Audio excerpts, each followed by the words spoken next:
তুমি যদি কভু দেখা দাও হি অনন্য, তুমি হবি জীবন আমার ধন্য। তুমি যদি কভু দেখা দাও হি অনন্য, তুমি হবি জীবন আমার ধন্য। তুমি হবি জীবন আমার ধন্য। কাটাতে পারি আমি লক্ষ বছর ধরে, দুঃখের ঝর্ণা বহে এ দুনয়নে যে। কাটাতে পারি আমি লক্ষ হাজার বছর, দুঃখের ঝর্ণা ধারা এ নয়নে আছো। দাও যদি দেখা সামান্য, তবে হবি জীবন আমার ধন্য। তবে হবি জীবন আমার ধন্য। অনন্ত কাল আমি থাকতে পারি বসে, বল যদি দেখা দিবে স্বপ্নে কভু এসে। অনন্ত কাল আমি থাকতে পারি বসে, বলো যদি দেখা দিবে স্বপ্নে কভু এসে। হোক নসিমন অনন্য, তবে হবি জীবন আমার ধন্য। তবে হবি জীবন আমার ধন্য। তুমি যদি কভু দেখা দাও হি অনন্য, তবে হবি জীবন আমার ধন্য। তবে হবি জীবন আমার ধন্য। জোরে বলি আল্লাহু আকবার। আল্লাহ রাব্বুল আলামিন কুরআনুল কারীমের সূরা রহমানের ভিতরে আল্লাহ রাব্বুল আলামিন গোটা মানব জাতির জন্য যেই রহমান সেটা প্রমাণ দিয়েছেন।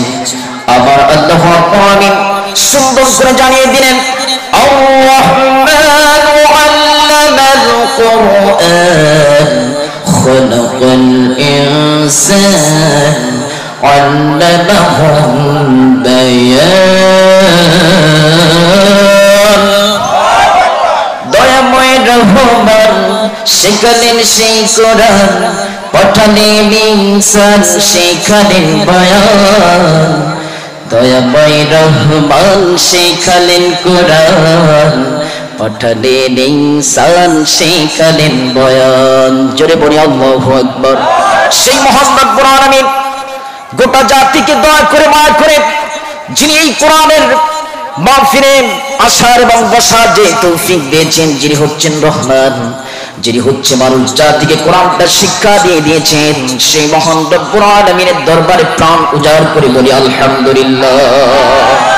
কিন্তু দেখা যায় অনেক শ্রেণীর মানুষ রয়েছে তাফসীর মাহফিলে এসে বসবে না, পায়তারি করবে তাফসীর মাহফিলের আশেপাশে যে কোরআনকে কিভাবে নিষিদ্ধ করতে হয় সেই পায়তারি তারা একদল মুসলিম আছে না ভাই, কথা বলে ঠিক কিনা? আমরা বলতে চাই Islam is the complete code of life.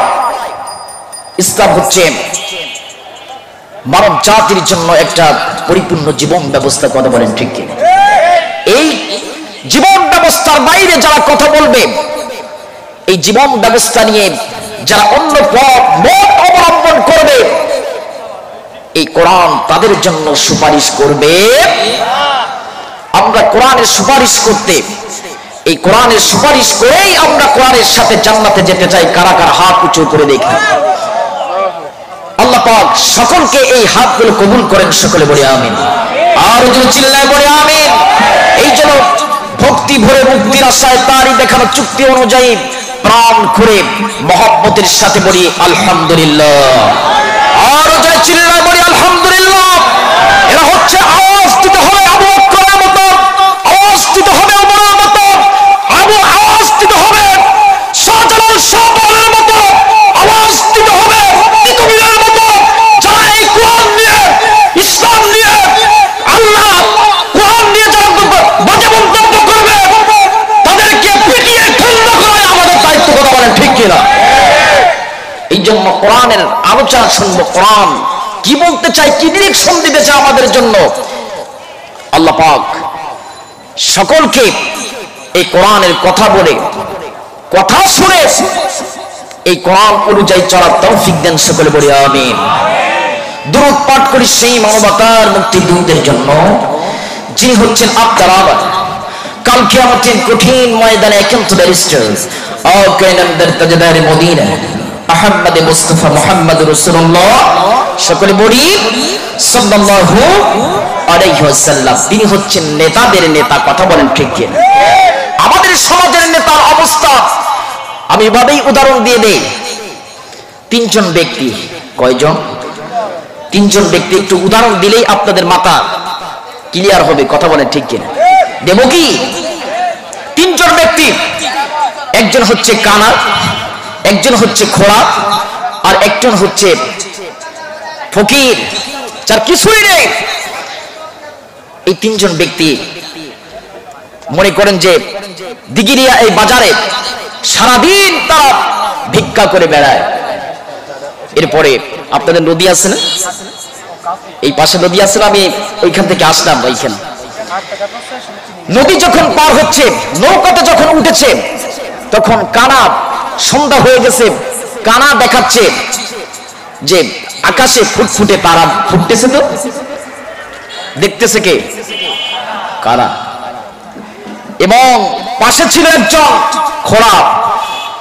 খোড়া বলতেছে তোরে একে লাথি মেরে এই নদীতে কিন্তু তোকে ফেলায় দেব। আর যার কোনো টাকা নেই, পয়সা নেই, এতিম, মিসকিন, গরিব, এই মানুষটা বলতেছে মার লাথি। খুলনা সদরে যত টাকা খরচ হয় আমি সব দেব। তাহলে দেখেন সমাজ ব্যবস্থাটা কেমন। আমাদের সমাজে এমন হয়েছে যারা কোরআন বোঝে না, হাদিস বোঝে না, আলেমদেরকে ভালোবাসতে চায় না, আলেমদেরকে কটূক্তি করে ফাঁসির কাছে নিয়ে যাওয়ার জন্য এই সমস্ত বেয়াদবেরা পায়তারি করে, কথা বলেন ঠিক কিনা? আমরা বলতে চাই আলেমদেরকে প্রাণ ভরে আপনি ভালোবাসবেন। আল্লাহর রাসূল বলেন কোন আলিম, তুমি আলেম হও, আর যদি আলেম না হতে চাও সন্তানকে আলেম বানাও, পোতাকে আলেম বানাও। তাই যদি আপনার হয় আলেমদেরকে ভালোবাসো, মহব্বত করো, সুবহানাল্লাহ। আমাদেরকে আলেমদেরকে ভালোবাসতে হবে, কথা বলেন ঠিক কিনা? আমি কোরআনুল কারীম থেকে সূরাতুল নিসার ৮ নম্বর আয়াত তেলাওয়াত করেছি। আল্লাহ চাহিত এর উপরেই কিছু কথা বলবো, আপনারা কি শুনতে রাজি আছেন? আরো জোরে চিল্লায় বলি, শুনতে রাজি আছেন কি? আমার আল্লাহ রাব্বুল আলামিন কুরআনুল কারীমের সূরাতুন নিসা আল্লাহ রাব্বুল আলামিন 58 নম্বর আয়াতে সুন্দর করে জানিয়ে দিলেন, আল্লাহ রাব্বুল আলামিন সুন্দর করে জানিয়ে দিলেন, ওয়া ইযা হাকামতুম বাইনান নাসি আন তাহকুমু বিল আদল ইন্নাল্লাহা নি'মা ইয়া'iযুকুম বিহি। আর জোরে চিল্লায় বলি আল্লাহু আকবার। আমি আজকে আপনাদের সম্মুখে আলোচনা করব, আমার রাসূল সাল্লাল্লাহু আলাইহি ওয়াসাল্লাম তিনি বলে দিলেন, যেই ব্যক্তি এই দুনিয়ার জিন্দেগিতে থেকে 7টি কাজ করবেন। কয়টি কাজ একটু জোরে চিল্লায় বলি? 7টি কাজ যেই ব্যক্তি করবে, আমার আল্লাহ রাব্বুল আলামিন সুন্দর করে জানিয়ে দিলেন, বান্দা কাল কিয়ামতের কঠিন ময়দানে যখন পিতামাতা তার সন্তানকে চিনবে না, ভাই তার ভাইকে চিনবে না, এরপরে বন্ধু তার বন্ধুকে চিনবে না, আমি আল্লাহ রাব্বুল আলামিন এই দুনিয়ার জিন্দেগিতে 7টা কাজ করলেই পরে। কয়টি কাজ একটু জোরে চিল্লায় বলি? 7টি কাজ। এই 7টি কাজ যেই করবে, আমি আল্লাহ রাব্বুল আলামিন ওই আরশে আজিমের সাথে আমি আল্লাহ রাব্বুল আলামিন আশ্রয়স্থল দিয়ে দেব। জোরে বলি আল্লাহু আকবার। আর জোরে চিল্লায় বলি আল্লাহু আকবার। আমাদের ভালোবাসা সবই যেন হয় মহান রবির জন্যে, দুষ্কুব ঘৃণাগুলো তাও যেন হয় শুধু প্রভু তোমারই জন্যে। ভালোবাসি বাসি ভালো, ভালোবাসি প্রভু তোমাকে।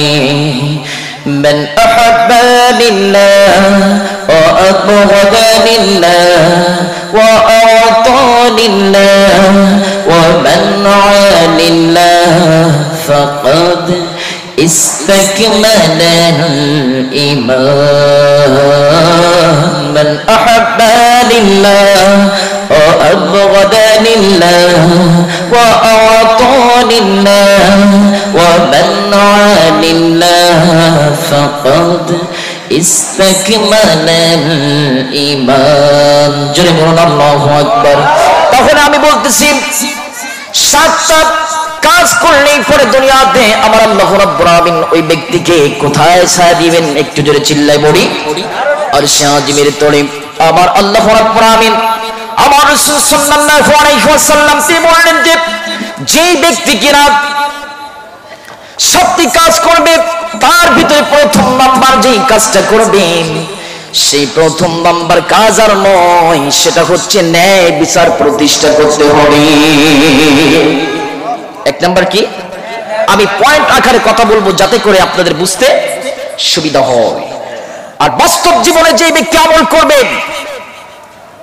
আল্লাহ রাব্বুল আলামিন ওই আরশে আজিমের ছায়া তলে তাকে আশ্রয় দিয়ে দিবেন।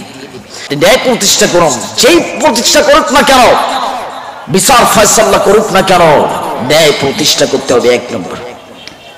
আপনি মোর মতবার হয়েছেন, আপনার ছেলে সন্তান, আপনার পোতা, আপনার বোনের ছেলে আকাম কুকাম করলো, এরপরে খারাপ কাজ করলো, অন্যায় করলো, আর আপনি তাকে বিচারের মানদণ্ডে আপনি বসে আপনি ন্যায় বিচার প্রতিষ্ঠা না করে আপনি কলপিটে করছেন, আপনি কাল কিয়ামতের কঠিন ময়দানে ওই আরশে আজিমের ছায়া তলে আপনি বসে ছায়া পাবেন। এই জন্য আপনাকে 1 নাম্বার যেটা আমার রাসূল সাল্লাল্লাহু আলাইহি ওয়াসাল্লাম সুন্দর করে জানিয়ে দিলেন, যখন বিচার ফয়সালা করবেন, আমার আল্লাহ রাব্বুল আলামিন সুন্দর করে জানিয়ে দিলেন, ও মানব জাতি, তোমাকে ক্ষমতা দেওয়া হয়েছে, ক্ষমতার মস্তকে তোমাকে বসা হয়েছে, তুমি মানুষের নির্যাতন করতে পারবে না, হামলা করতে পারবে না, মামলা করতে পারবে না, যেটাই সঠিক সেই সঠিক রায়, যেই সঠিক বিচার সেই সঠিক বিচারটা তোমাকে করতে হবে। কারণ আবার আল্লাহ রাব্বুল আলামিন এই ন্যায় বিচার করতে বলেছেন। কথা বলেন ঠিক কিনা? আমাদের রাসূল সাল্লাল্লাহু আলাইহি ওয়াসাল্লামের সাহাবী, নাম তার হযরত ওমর রাদিয়াল্লাহু তাআলা আনহু। নামটা একটু কি জোরে চিল্লায় বলি। হযরত ওমর তার ছেলের বেলায় তিনি কিন্তু কোলে পিঠে করেন নাই, কথা বলেন ঠিক কিনা? হযরত ওমর রাদিয়াল্লাহু তাআলা আনহু সকলের জানা রয়েছে দুইটি সন্তান ছিল, নাম এক আব্দুল্লাহ, নামটা কি একটু জোরে চিল্লায় বলি। আরেকটা নাম হচ্ছে আবু শামা। এই আবু শামা একদিন নাবিজ খেয়েছিল, কি একটু জোরে চিল্লায় বলি। এই নাবিজ খাওয়াটা ইসলামে হারাম ছিল, বৈধতা ছিল না। নাবিজ হচ্ছে এমন জিনিস, আপনি রাত্রির ভিতরে আপনার গরম দুধের ভিতরে আপনি খোরমা ভিজায় রাখলেন, এরপরে আপনাকে খেতে হবে সকালবেলা, কিন্তু আপনি খাইলেন না, আপনি ৩-৪ দিন পরে খাইলেন, খাওয়ার পরে আপনার মাথার ব্রেনটা আপনার ভালো থাকবে না, এটাকে বলে নাবিজ। হযরত ওমর রাদিয়াল্লাহু তাআলা একদিন তিনি রাষ্ট্রীয় পরিচালনা করে দুপুরবেলা তিনি যখন বাড়ি আসলেন, আবু শামা তিনি ওই নাবিজ খাওয়ার পরে ভুলভাল কথা বলছেন। পিতা যখন সম্মুখে আসলো, আসার পরে ওই নাবিজ খাওয়ার কারণে পিতারে কয় হালা। কি কয়? হালা। পিতারে চিনতে পারছে না, আবল তাবল মস্তিষ্ক বিকৃত হয়ে যাওয়ার পরে আবল তাবল কথাগুলো তিনি বলতেছেন। এমন তো সময় হযরত ওমর রাদিয়াল্লাহু তাআলা তিনি দেখলেন যে তার সন্তান নাবিজ খেয়েছে। হযরত ওমর রাদিয়াল্লাহু তাআলা তিনি সন্তানকে শুনলেন, তুমি কি নাবিজ খেয়েছো? আবু শামা তিনি বললেন, পিতা আমি নাবিজ খেয়েছি। নাবিজ খাওয়ার পরে তিনি বুঝতে পারলেন যে আমি খেয়েছি। হযরত ওমর রাদিয়াল্লাহু তাআলা তিনি কাজীকে ডাক দিয়ে বললেন, কাজী আমার সন্তানের জন্য দৌড়াব, মারার ব্যবস্থা করো, মেহেরবানি করে কাজী তুমি আমার সন্তানকে বেতের আঘাতে মারতে থাকো। ওই কাজী যখন শুরু করলেন, করার পরে দেখা গেল যে ওই কাজী তার চাকরিটা বাঁচানোর জন্য আস্তে আস্তে মারতেছে, যাতে করে ওমর খুশি হয়ে যায়। ওমর তো খুশি হবে না, কারণ তিনি হচ্ছেন অর্ধ পৃথিবীর খলিফা, তিনি কিন্তু ন্যায় বিচার প্রতিষ্ঠা করবে। কারণ ভয় কার ছিল একটু জোরে চিল্লায় বলি। কিন্তু আমাদের সমাজে দেখা যায় মদ খেয়ে, গাঁজা খেয়ে, ফাঁসির খেয়ে তারা ঘুরে ঘুরে বেড়ায়, যারা 50 বছর কোরআনের তাফসীর করে তারা জেলখানার ভিতরে থাকে, কথা বলেন ঠিক কিনা? এই জন্য আমরা বলতে চাই, আরে সমাজদেরকে প্রেম করো, ভালোবাসো, মহব্বত করো। কারণটাই হচ্ছে আপনি যখন মৃত্যুবরণ করবেন তখন জানাজাটা পড়াবে কে? একটু জোরে চিল্লায় বলি। ওই আলেম পড়াবে। কিন্তু আমরা যখন নারায়ে তাকবীর আল্লাহু আকবার স্লোগান দেই, বলে হুজুর একটু আস্তে বলো। নারায়ে তাকবীর আল্লাহু আকবার দেওয়ার কোনো দরকার নাই। আমি বলি, যেই ব্যক্তি ওই কথা বলে, যখন ওই ব্যক্তিটা হয়েছে প্রথম শব্দ কি শোনানো হয়েছে? একটু জোরে চিল্লায় বলি। আল্লাহু আকবার বলে তাকে কানে আওয়াজ দেওয়া হয়েছে, আজানটা শোনানো হয়েছে, বাম কানে ইকামতের শব্দ, প্রথম শব্দটা কি? একটু জোরে চিল্লায় বলি আল্লাহু আকবার। এরপরে যখন তাকে বিবাহ দেওয়া হয়েছে, সেখানেও খুতবায় কার নাম রয়েছে? একটু জোরে চিল্লায় বলি। নামাজে যখন আমরা চলে যাই, ওই আজানে কার প্রথম শব্দ ব্যবহার করা হয়? এরপরে ওই যেই ব্যক্তি কোরআন সহ্য করতে পারে না, আল্লাহু আকবার ধ্বনি সহ্য করতে পারে না, আমি বলতে চাই ও যদি মুসলমান হয়ে থাকে, মারা যাওয়ার পরে সর্বপ্রথম ওই আলেম যে কার নাম করবে? একটু জোরে চিল্লায় বলি। আমি বলবো, যেই ব্যক্তি ওই কথা বলবে আল্লাহর নাম নিতে বলবে না, আমি বলি যে তোমার জানাজার নামাজ পড়ার দরকার, কারণ ওই শব্দের প্রথম শব্দের নাম কি? আমার আল্লাহ রাব্বুল আলামিন কুরআনুল কারীমে সুন্দর করে বললেন, ওয়া রাব্বাকা ফাকাব্বির। তাকবীর যদি দিতে হয় ও বান্দা, একমাত্র তাকবীর তাহরিমা, তাকবীর যদি দিতে হয় আমার নামে তোমরা তাকবীর দিয়ে দাও। এই জন্য সর্বপ্রথম একটু জোরে চিল্লায় বলি লিল্লাহি তাকবীর, লিল্লাহি তাকবীর। আল কোরআনের আলো,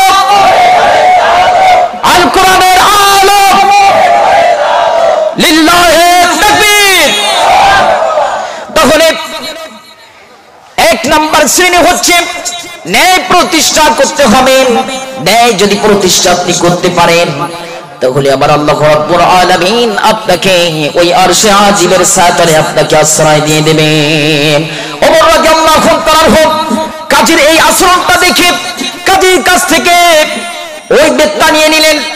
নেওয়ার পরে কাজী যে কয়টা বাড়ি মারলেন ওই বাড়িগুলো বাদ দিয়ে হযরত ওমর রাদিয়াল্লাহু তাআলা তার সন্তানকে যখন পিটাতে শুরু করলো, পিটাতে পিটাতে এক পর্যায়ে দেখা গেল যে 10, 20, 30, 40 যখন বাড়ি মারল, 50 এভাবে যখন বাড়ি মারা শুরু করে দিয়ে দিল, 60টা বাড়ি যখন মারা হয়ে গেল, যাওয়ার পরে দেখা গেল যে ওমর রাদিয়াল্লাহু তাআলার সন্তান আবু শাবা তিনি মুখ থুবড়ে রক্তাক্ত হয়ে তিনি উপর হয়ে তিনি বেহুশ হয়ে গেছেন।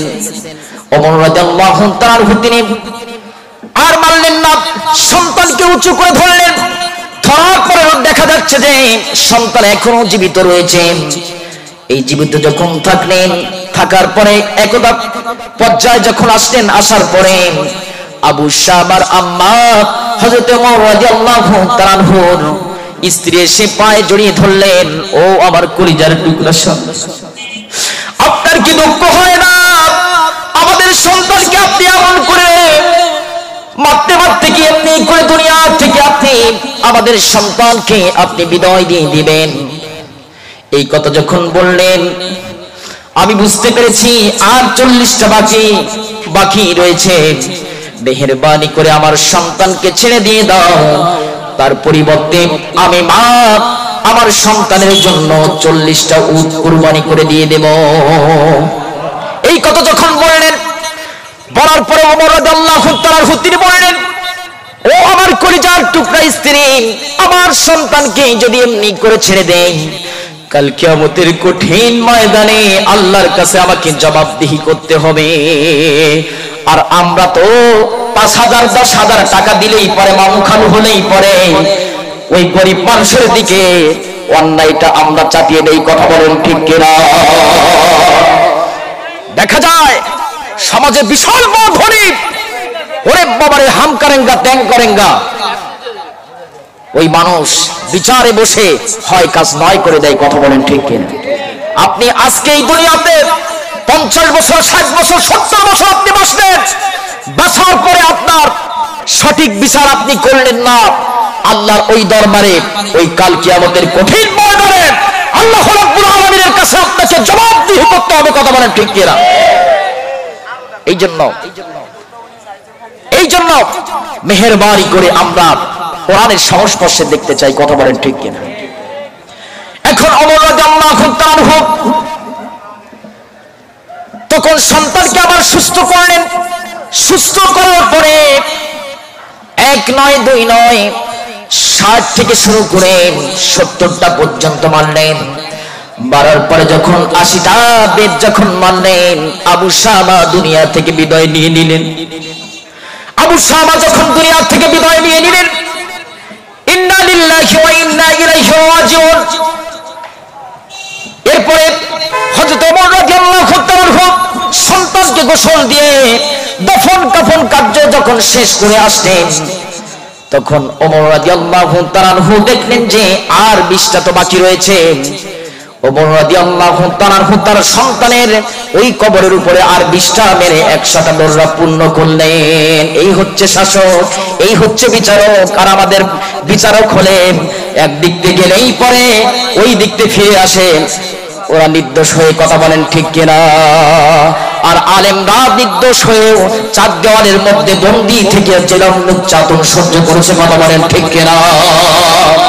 এই জন্য আমরা আমাদের সংস্পর্শে থাকতে চাই, ন্যায় বিচারের সংস্পর্শে থাকতে চাই। ন্যায় বিচারে যারা থাকবে আমরা প্রতিজ্ঞাবদ্ধ হব, যেই ভালো মানুষ সেই ভালো মানুষদেরকে আপনাদেরকে সাপোর্ট করতে হবে। কিন্তু দেখা যায় যে ক্ষমতা দেখায়, ওই ক্ষমতার দেখানোর কারণে ভয়তে আমরা ওই খারাপ মানুষের সাপোর্ট করি। কথা বলেন ঠিক কিনা? আপনি আজকে খারাপ মানুষদেরকে সাপোর্ট করলেন, কালকে আমাদের কঠিন ময়দানে আল্লাহর কাঠগড় আপনি আল্লাহর কাছে জবাব বলেন ঠিক কিনা? আপনাকে ফিরে আসতে হবে, কারণ আপনার হাতেই আল্লাহর, আমার জীবন মৃত্যু সবকিছু কার হাতে? আরো জোরে চিল্লাবেন, কার হাতে? আল্লাহর হাতে। সেই আল্লাহর দিকে আমাদেরকে ফিরে যেতে হবে। আল্লাহ রাব্বুল আলামিন সুন্দর করে জানিয়ে দিলেন যে যারা এই কোরআনুল মাহফিলে সুন্দর করে বসবে, কোরআনুল কারীমের মাহফিলটাকে শ্রবণ করবে, আবার আল্লাহ রাব্বুল আলামিন সুন্দর করে জানিয়ে দিলেন ওই বান্দাকে আমি লাভ দিয়েছি। কি লাভ দিয়েছেন আল্লাহ রাব্বুল আলামিন সুন্দর করে জানিয়ে দিলেন। আবার আল্লাহ রাব্বুল আলামিন জানিয়ে দিলেন ইন্নামাল মুমিনুনা আল্লাযীনা ইযা যুকিরাল্লাহু ওয়াজিলাত قلوبهم وإذا تليت عليهم آياته زادتهم إيمانا وعلى ربهم يتوكلون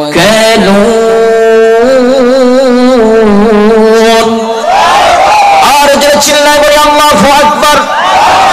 আমার আল্লাহ রাব্বুল আলামিন সুন্দর করে জানিয়ে দিলেন যে যেই ব্যক্তি তাফসীর কোরআন মাহফিলে এসে বসলো, আমি আল্লাহ রাব্বুল আলামিন শুধু তারা সামিয়ারা প্যান্ডেলের ভিতরে তারা বসে নাই, তারা একমাত্র কার ভয়তে এসেছেন একটু জোরে চিল্লায় বলি। আবার আল্লাহ রাব্বুল আলামিন সুন্দর করে জানিয়ে দিলেন যে মুমিন তোই তারা আল্লাহর কথা বললেই যাদের অন্তরে কেঁপে ওঠে, এরাই তো প্রকৃত মুমিন। কথা বলেন ঠিক কিনা? আর যখন তাদের সম্মুখে কোরআন তেলাওয়াত করা হয়, কোরআনের নিদর্শনাবলী তার সম্মুখে যখন তেলাওয়াত করা হয়, বলা হয়, তখন তাদের ঈমানকে বৃদ্ধি করে দিয়ে দেন কে? একটু জোরে চিল্লায় বলি, আর জোরে চিল্লায় বলি কে? আর আল্লাহ রাব্বুল আলামিন সুন্দর করে জানিয়ে দিলেন যে ওয়া'আলা রাব্বিহিম ইয়াতাওয়াক্কালুন। আমার আল্লাহ রাব্বুল আলামিন সুন্দর করে জানিয়ে দিলেন ওই বান্দাকে কখনো কোনদিন র্যাবের ভয় করবে না, পুলিশের ভয় করবে না, রিমান্ডের ভয় করবে না। ভয় করবে কাকে? একটু জোরে চিল্লায় বলি। এই জন্য আপনাকে আমাকে একমাত্র যদি ভয় করতে হয়, আল্লাহকে ভয় করতে হবে। সেই মহান রব্বুল ইজ্জত ওয়াল জালালকে আমরা ভয় করব, কারণ হচ্ছে যিনি আমাকে সৃষ্টি করেছেন সেই মহান রব্বুল আলামিনকে আমরা সৃষ্টি কর, সেই মহান রব্বুল আলামিনকে প্রাণ ভরে প্রশংসা করতে রাজি আছি না নাই? একটু জোরে চিল্লায় বলি। অবশ্যই তাকে আমরা প্রশংসা করব, কারণ হচ্ছে একমাত্র প্রশংসা পাওয়ার যোগ্য সেই মহান রব্বুল আলামিন। এরপরে তাহলে এক নাম্বার যেটা, ও মুমিন মুসলমান, এক নাম্বার যেই কাজটা আপনাকে করতেই হবে, আপনি একজন মুসলিম হয়েছেন, আপনাকে ন্যায় প্রতিষ্ঠা করতে হবে এই পৃথিবীতে। তাহলে আপনি ন্যায় বিচার যদি আপনি করতে পারেন, আমার আল্লাহ রাব্বুল আলামিন ওই আরশে আজিমের ছায়াতলে আপনাকে আশ্রয় দিয়ে দিবেন। জোরে চিল্লায় বলি আল্লাহু আকবার, আর জোরে চিল্লায় বলি আল্লাহু আকবার। আল্লাহ রাব্বুল আলামিন সুন্দর করে জানিয়ে দিলেন যেই ব্যক্তি সঠিক ফয়সালা করবে, আমার আল্লাহ রাব্বুল আলামিন রাসূল সাল্লাল্লাহু আলাইহি ওয়াসাল্লাম বললেন, আমি রাসূল বলে দিচ্ছি যদি ন্যায় প্রতিষ্ঠা করে কাল কিয়ামতের কঠিন ময়দানে আমার আল্লাহ রাব্বুল আলামিন আরশে আজিমের ছায়াতলে তাকে আশ্রয়স্থল দিয়ে দেবেন। এই ধরণী ওই নীল আসমান নদীর করতা সবাই গাহি নিরবধি তোবা গুণগান, তোবা প্রেমের গান। এই ধরণী ওই নীল আসমান নদীর করতা সবাই গাহি নিরবধি তোবা প্রেমের গান, তোবা প্রেমের গান। সখানে পাখির রস জোফে তোমার নাম ঝরনা ঝরে তোমার নামে নিত বিরহ সাত সকালে পাখিরা জোফে তোমার নাম ঝরনা ঝরে তোমার নামে নিত বিরহ সাগর ঢেনে মাঝে শুনি সাগর ঢেনে মাঝে শুনি তোমার গুণগান তোমার গুণগান জয় বলি আল্লাহু আকবার। তাহলে প্রশংসা করতে হবে সেই মহান রব্বুল আলামিনের দরবারে, যিনি হচ্ছেন একমাত্র প্রশংসা পাওয়ার যোগ্য, যিনি হচ্ছেন আমাদের ন্যায় প্রতিষ্ঠা শিখিয়ে দিয়ে দিয়েছেন। আল্লাহ রাব্বুল আলামিন সুন্দর করে জানিয়ে দিলেন, ওয়া মান লাম ইয়াহকুম বিমা আনসালাল্লাহু ফাউলাইকা হুমুল কাফিরুন। আর যে চিল্লায় বলি আল্লাহু আকবার। আমার আল্লাহ রাব্বুল আলামিন সুন্দর করে জানিয়ে দিলেন, বান্দা তুমি যদি ন্যায় প্রতিষ্ঠা না করো তাহলে কাফেরদের অন্তর্ভুক্ত হয়ে গেলে। আমরা কাফের হতে চাই না, আমরা মুমিন হতে চাই। কথা বলে ঠিক কিনা? মুমিন হতে চাই আমরা। ভরসা করতে চাই কার উপরে? একটু জোরে চিল্লায় বলি, কোন মাতা মার্কা সাদা মার্কা এই সমস্ত নেতার উপর আমরা ভরসা করি না, কারণ এই নেতারও তো বেল নাই, একমাত্র বেল হচ্ছে আমার রাসূল সাল্লাল্লাহু আলাইহি ওয়াসাল্লামের। এই জন্য আমরা সর্বক্ষণ সেই নেতাকে আনুগত্য করব, সেই নেতার উপর চলব। তিনি হচ্ছেন আমার রাসূল, প্রাণের রাসূল। সেই রাসূলকে প্রেম মহব্বত করতে চাই কি চাই না? একটু জোরে চিল্লায় বলি, অবশ্যই আমরা চাই। এরপরে আল্লাহ রাব্বুল আলামিন সুন্দর করে জানিয়ে দিলেন, যেই ব্যক্তি এক নাম্বার হচ্ছে ন্যায় প্রতিষ্ঠা করবেন, দুই নাম্বার হচ্ছে ওই যুবক। একটু কান খুলে যুবকেরা শুনে রাখবেন, কোন কাজটাই করলে পরে কাল কিয়ামতের কঠিন ময়দানে আবার আল্লাহ রাব্বুল আলামিন সুন্দর আরশে আজিমের ছায়াতলে আশ্রয় দিয়ে দিবেন। ওই যুবক যে তার জীবন ইবাদতে কাটিয়ে দিয়েছেন, আমার আল্লাহ রাব্বুল আলামিন আমার রাসূল সুন্দর করে জানিয়ে দিলেন, আমার আল্লাহ রাব্বুল আলামিন ওই যুবককে আরশে আজিমের ছায়াতলে আশ্রয় দিয়ে দিবেন। সুবহানাল্লাহ বলি। আল্লাহ রাব্বুল আলামিন সুন্দর করে কুরআনুল কারীমের সেই ইবাদতের কথা বলে আমার আল্লাহ রাব্বুল আলামিন গোটা মানব জাতিকে সেট করে দিয়ে দিলেন। ওই ব্যক্তিদেরকে সুন্দর করে জানিয়ে দিলেন, ও যুবক, তোমাকে ইবাদত বন্দেগী যদি করতে হয়, ওই ড্যাংটো নাচ নয়, ব্লু ফিল্ম নয়, খারাপ গান নয়, ওই পরিমণির ড্যান্স নয়, এরাই হচ্ছে একমাত্র যুবক। যদি হতে চাও, ভালো মানের যুবক যদি হতে চাও, একমাত্র তোমাদের ইবাদত করতে হবে কার? আল্লাহ রাব্বুল আলামিনকে। আর জোরে চিল্লায় বলতে হবে, ইবাদত করতে হবে কাকে? আল্লাহ রাব্বুল আলামিন সুন্দর করে জানিয়ে দিলেন, ওয়াল্লাযীনা ইয়াবিতুনা লিরাব্বিহিম সুজদান ওয়া কিয়ামা। আর জোরে চিল্লায় বলি আল্লাহু আকবার। হলোই না তো, আপনারা আল্লাহর নামটা নেবেন, তাও আপনার কার্পণ্য করছেন। এবার দেখা যাবে আপনাদের জোর কেমন, খুলনাবাসীর জোরটা কেমন এখন দেখা যাবে।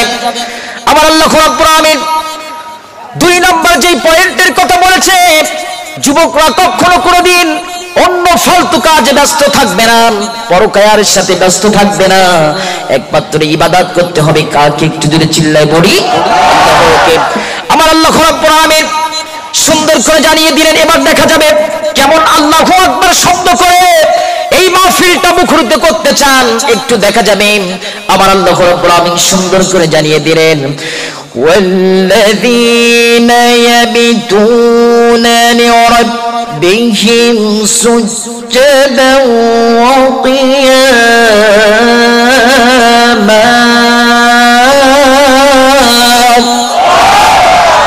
আর যারা চিল্লায় বলি আল্লাহু আকবার। একটু হয়েছে, আল্লাহ পাক আপনাদের উপর রহম কল্যাণ বরকত নাজিল করেন সুবহানাল্লাহ।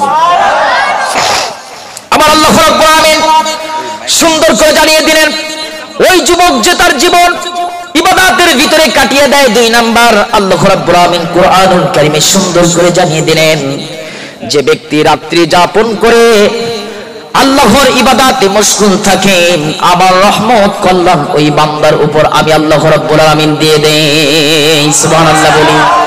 এই জন্য ওই যুবকদের ভূমিকা আছে না নাই একটু জোরে চিল্লায় বলি।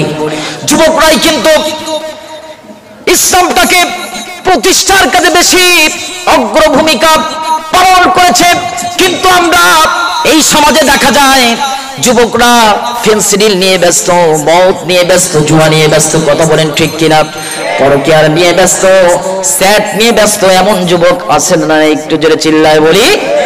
এরপরে কয়েকদিন পরে দেখা যায় ওই নদীর পরে ওই যুবকের বস্তাবন্দি লাশ পাওয়া যায় কি যায় না? একমাত্র আপনি কোরআন থেকে আল্লাহর দ্বীন থেকে সরে পড়ার কারণে আমার আল্লাহ রাব্বুল আলামিন লাঞ্ছিত বঞ্চিত করে আপনাকে এই সমাজ থেকে তাড়িয়ে দেবেন। কেমন করে আপনাকে তাড়িয়ে দেবেন?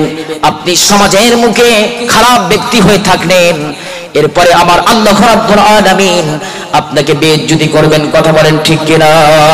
এই জন্য আপনি পরকীয়ার আসক্ত হতে পারবেন না, জুয়ার সাথে আসক্ত হতে পারবেন না, আপনি মদের সাথে আসক্ত হতে পারবেন না, ইয়াবার বদলে গাঁজার বদলে অনেকেই দেখা যায় একটা ট্যাবলেটের বদলে অনেক আলেমদেরকে নির্যাতন করে হামলা করে কেস দিয়ে আমরা থানায় পাঠাই দেই, কথা বলেন ঠিক কিনা? এইটা করা যাবে না। আপনি 10 বছর, 30 বছর, 40 বছর, 70 বছর, 80 বছর আপনি বাঁচলেন, আপনি এই কর্মকাণ্ডটা সমাজের ভিতরে ঘটিয়ে যাচ্ছেন, আপনি সমাজের মুখেও আপনি তোপের মুখে পড়তেছেন, সমালোচনার ঝড় উঠতে যাচ্ছে। আবার আপনি যখন মৃত্যুবরণ করবেন তখন উমুকের ছেলে, উমুকের সন্তান ইসসাবাল তাসসাবাল বলে গালিগালাজ করবেন, কিন্তু মরণের পরে আপনার ভালো সার্টিফিকেট দেবে না। এই জন্য আপনাকে সঠিক পথে চলতে হবে, আপনাকে নামাজ আদায় করতে হবে, সিজদা দিতে যদি হয় একমাত্র কার ঘরে দিতে হবে? আল্লাহর ঘরে। ও যুবক ইবাদত করো, আবার আল্লাহ রাব্বুল আলামিন কাল কিয়ামতের ময়দানে আপনাকে হিসাব দেবেন না। আপনি ইবাদত করলেন, বন্দেগী করলেন, আপনি 5 বার 5 ওয়াক্ত আপনার কপালটা ঠুকালেন, কিন্তু আমাদের সমাজে দেখা যায় এই কপালটা বেশি বেশি আমরা মাজারে যে সিজদা দেই, কথা বলেন ঠিক কিনা? অনেকেই বলি যে আমার বাবার ভিতরে মাল আছে, কথা বলেন ঠিক কিনা? মাল যাচ্ছে দেখাই যাচ্ছে, কথা বলেন ঠিক কিনা? এমন একটি উদাহরণ আমি দেব, সারাদিন কলা কচু বিক্রি করে, কলা কচু চুরি করে, রাত্রি চুরি করে বাজারে বিক্রি করে দেয় সকালে। কয়েকদিন পরে সলিমউদ্দিন বলতেছে বিশাল বড় পীর হয়েছি আমি। কি হয়েছি? আমি বিশাল বড় পীর হয়েছি, গ্রামের লোকে সব আমার পীর বলে মানে। স্ত্রী বলতে তুই তো আমার পীর বলে মানিসনি, কারণটা কি? স্ত্রী বলে কদিন আগে তুমি গরু চুরি করতে গিয়ে এখন তোমার পা ব্যথা দেয়নি, তুমি কি এর মধ্যে যে কবে যে পীর হয়েছাও আমি নিজে জানি না। আসলে বলতে আমার যে কেরামতি তুই জানিস না। এরপরে তারা কথা বলতে বলতে ঘুমায় গেছে। হঠাৎ রাত যখন 1টা বাজে হুক করে ঠেলে উঠেছে, কি করে হুক করে ঠেলে উঠেছে, স্ত্রী ঠেলিমেলি করে লাফ দিয়ে উঠেছে। তোমার এই রাত 12টা 1টার সময় আবার কি কি ভীমরতি ধরলো বুঝলাম না তো। তখন ওই লোকটা বলতেছে আমি যা দেখি তুই তো দেখবি না, আমি দেখলাম কাবা শরীফে একটা বিড়াল উঠতে যাচ্ছে, হঠাৎ করে হুক করে ঠেলে উঠিস, দে দৌড়িস। বলতে তুমি যে কেমন 74 নম্বর 75 নম্বর ভণ্ড ওলি হইছাও, তোমার সকালে হাড়ে হাড়ে টের পাওয়াবো, মনে মনে বলতেছে। সকাল হয়ে গেল, হয়ে যাওয়ার পরে পীর সাহেবের খিদে লেগেছে, 8টার সময় বললে দে ভাত। বউ স্ত্রী ভাত সুন্দর করে সাজাইয়ে একটা ডিম পোস্ট করে ভাতের মধ্যে দিয়ে দিয়েছে। দেওয়ার পরে ওই পীর সাহেবের সামনে দিয়েছে। দেওয়ার পরে ওই পীর সাহেব আধা ঘন্টা 45 মিনিট চুপ করে বসে রয়েছে।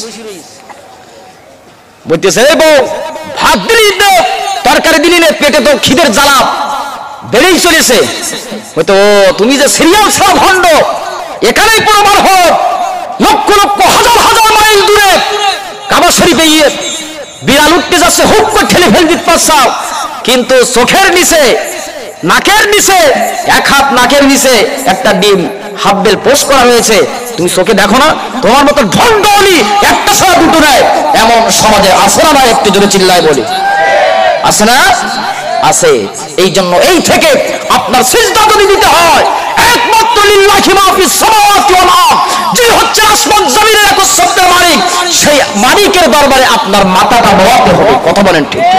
ইবাদত যদি করতে হয় আল্লাহর বিকল্প আপনি ইবাদত বন্দেগী করতে পারবেন না। আপনি কুফরি করে আপনি কাফের হয়ে আপনাকে মৃত্যুবরণ করতে হবে। কথা বলেন ঠিক? কোন মানুষ আপনাকে কিছু দিতে পারবে না, দিতে পারেন কে? এই জন্য ইবাদত আল্লাহ রাব্বুল আমিনকে করতে হবে। আল্লাহ রাব্বুল আমিন ওই যুবককে কাল কিয়ামতের কঠিন ময়দানে আশ্রয়স্থল দিয়ে দেবেন, যেই ব্যক্তি কিনা রাত জেগে কাকে সিজদা দেয়, কাকে ইবাদত করে, একটু জোরে চিল্লায় বলি। সেই আল্লাহ রাব্বুল আমিনকে ইবাদত বন্দেগী করতে হবে। সাহাবায়ে কেরাম যেমন করে রাসূলের আনুগত্য করেছেন, ওই আনুগত্যটা আমাদেরকে করতেই হবে। আমার রাসূল সাল্লাল্লাহু আলাইহি ওয়াসাল্লামের অন্তিম সময় যখন আসলো, আমার রাসূল সাল্লাল্লাহু আলাইহি ওয়াসাল্লাম একবার হুঁশ হয়ে আসে, একবার বেহুশ হয়ে আসে। আমার রাসূল সাল্লাল্লাহু আলাইহি ওয়াসাল্লামের একজন সাহাবী ছিল, সেই সাহাবীর নামটা হচ্ছে হযরত আনাস রাদিয়াল্লাহু তাআলা আনহু। নামটা কি?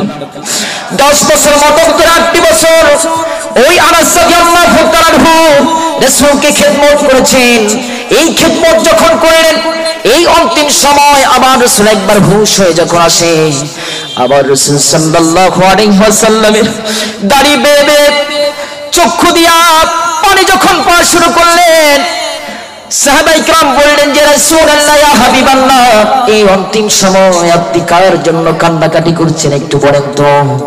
আবার রাসূল সাল্লাল্লাহু আলাইহি ওয়াসাল্লাম তিনি বললেন, ও সাহাবায়ে কেরাম, আমার একজন সাহাবী রয়েছে হযরত আনাস রাদিয়াল্লাহু তাআলা আনহু, এই আনাস রাদিয়াল্লাহু তাআলা আনহুর জন্য কান্নাকাটি করেছি। 10 বছর মতান্তরে 8 বছর আমাকে খেদমত করেছে, আমি কি তার মনে কোনো কষ্ট দিয়েছি নাকি? কিন্তু আমাদের সমাজে দেখা যায় ওই ছোট বাচ্চাদেরকে কাজে নেওয়ার নাম করে ওই সন্তানদেরকে দুনিয়া থেকে বিদায় পর্যন্ত দিয়ে দেয়, এমন নজির বাংলাদেশে আছে না? নেই? আছে। এই জন্য মেহেরবানি করে আপনাকে ওই পথে হাঁটতে হবে না, আপনাকে রাসূল সাল্লাল্লাহু আলাইহি ওয়াসাল্লামের প্রেম ভালোবাসায় আপনাকে মশগুল থাকতে হবে। আমার রাসূল সাল্লাল্লাহু আলাইহি ওয়াসাল্লাম কান্নাকাটি যখন করা শুরু করে দিয়ে দিলেন, বললেন যে রাসূলুল্লাহ, আপনি বসেন, কথা বলতে সবকটা হবে না, কাটি যাচ্ছে, একটু মাইকটা উঁচু করে। আমার রাসূল সাল্লাল্লাহু আলাইহি ওয়াসাল্লাম বললেন যে আমার আনাসকে তো দেখছি না, আমার সাহাবীকে তোমরা নিয়ে আসো।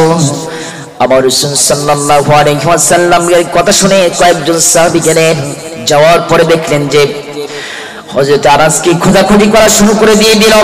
হযরত আনাস রাদিয়াল্লাহু তাআলা আনহু তিনি এক দূরে একটা গুহার ভিতরে তিনি বসে বসে কান্নাকাটি করা শুরু করে দিয়ে দিলেন। কয়েকজন সাহাবী গেলেন, যাওয়ার পরে বললেন, ও আমার সাহাবায়ে কেরাম, আল্লাহর রাসূলের সাহাবী, তুমি কেন আমার রাসূল সাল্লাল্লাহু আলাইহি ওয়াসাল্লামের অন্তিম সময় সে তো কান্নাকাটি করছে তোমার জন্য, আমার রাসূল কি তোমার মনে কখনো কষ্ট দিয়েছিল কি? আনাস বললেন যে, ও আল্লাহর রাসূলের সাহাবায়ে কেরাম, আমার রাসূল সাল্লাল্লাহু আলাইহি ওয়াসাল্লাম কখনো কোনোদিন ও শব্দ ব্যবহার করে নাই, আমি এই জন্য দূরে দূরে থাকি।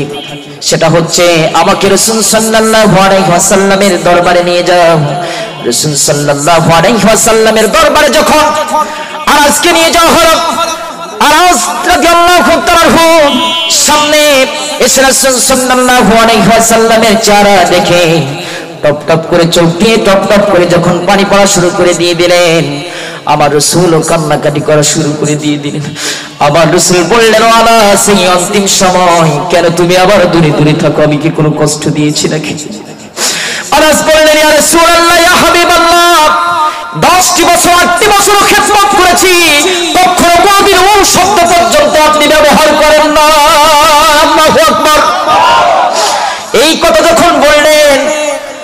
রাসূল বললেন কেন তুমি দূরে দূরে থাকো?